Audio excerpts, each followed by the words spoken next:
High বন্ধুরা, দেখো আমি মুরগ মশাল্লা বানাইছি। মুরগ মশাল্লা দেখো তো হয়েছে নি মুরগ মশাল্লা। অ্যাকচুয়ালি এটা আমি বানাইতে আসলাম, এটা লোকাল মুরগি। বানাইতে আসলাম তন্দুরি। এয়ার ফ্রায়ার আছে তো, এয়ার ফ্রায়ারের তন্দুরি বানাইতে আসলাম, কিন্তু তন্দুরিটা বানাইলাম না কেনে, যদি সিদ্ধ হয় না ওইটার লাগিয়া মুরগ মশাল্লাই বানাইছি। তন্দুরিটা বানানি হয় ফার্মের মুরগি দিয়া। তন্দুরিটা বানানি হইল না, নেক্সট দিন তন্দুরি বানাইয়া তোমরা দেখামো। আর এটার মধ্যে দই টই সব কিছু আছে।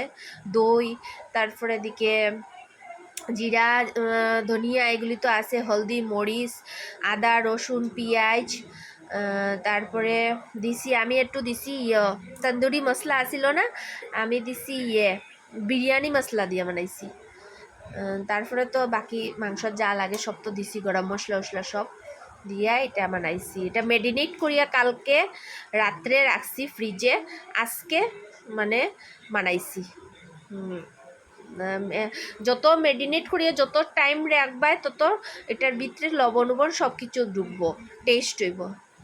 আর তোমরাও বানাইয়া একদিন খাইও, খুব ভালো লাগে।